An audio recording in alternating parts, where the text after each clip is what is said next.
திமுகவினால இந்த செயல்பாடு எனக்கு பிடிச்சிருந்துச்சு. பாத்தீங்களா, ஒரு 53 கல்கோரி எடுத்து போராடிய ஜவஹர் அலி லாரியை வச்சு அடிச்சு கொல்லப்பட்டிருக்காரு. இது மாதிரி செயல்பாடு எனக்கு இப்படி ஈர்த்துச்சு.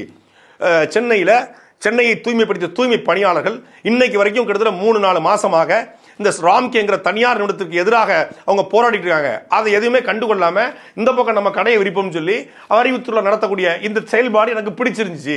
மேல்மால சிப்காட்டுக்கு இடத்த தரமாட்டேன், 2 ஏக்கர் 1 ஏக்கர் தான் இருக்கியா அப்படின்னு சொல்லி அந்த சிப்காட்டுக்கு தரமானு சொல்லக்கூடிய அந்த விவசாயிகளை மதிக்காது தொடர்ச்சியா வழக்கு போடுற திமுக செயல்பாடு எனக்கு ரொம்ப பிடிச்சிருந்துச்சுங்க.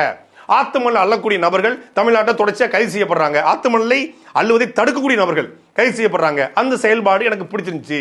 திமுக வந்ததுக்கு அப்புறம் பொதுவாக நமக்கு பீடி சிகரெட்டு, இந்த பிராண்டி விஸ்கி, இந்த ரம்மு ஓட்கா ஜின்னு இதுதான் தெரியும். ஆனால் திமுக வந்ததுக்கு அப்புறம் தான் மெத்தபெட்டமைன், சூடபெட்டமைன், அபின்னு, ஹெராயின், இந்த மாதிரி பல்வேறு கஞ்சா சாக்லேட்டு, கஞ்சா ஆயில், கஞ்சா பிஸ்கட், இப்படி பலவிதமான போதைப் பொருட்கள், அப்புறம் எல்எஸ்டி ஸ்டாம்பு, நாக்கில் பாம்பு கடிக்கிறது, இந்த மாதிரி பல விஷயங்கள் நமக்கு தெரிய வந்துச்சு. இப்படி புது புது போதைகளை அறிமுகப்படுத்தி ஆட்சி எங்க ஆட்சி இல்லையா, அதுக்காக திமுக நான் பேசுறேன் அப்படின்னு லாஜிக்கா பேச வேண்டியதானே. தமிழ்நாட்டிலையும் மழை இருக்கு, கேரளாலையும் மழை இருக்கு.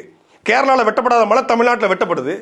தமிழ்நாட்டிலிருந்து கேரளாவுக்கு கல்ல கொண்டு கொட்டினா நாங்கள் சும்மா விடுவோமா? அங்கிருந்து நம்ம குப்பையை கொண்டு கொட்டப்பட்டிருக்கோம். இந்த மாதிரி லாஜிக்காக நாங்கள் பண்ணிக்கிட்டு இருக்கோம். கேரளாலேருந்து திருநாயை கொண்டு தமிழ்நாட்டில் விடுறான், கேரளாலேருந்து குப்பையை கொண்டு கொட்டுறான். அவன் குப்பையை கொண்டு போகிறோம், நாங்கள் கல்லை கொண்டு மண்ணை கொண்டு கொட்டி நாங்கள்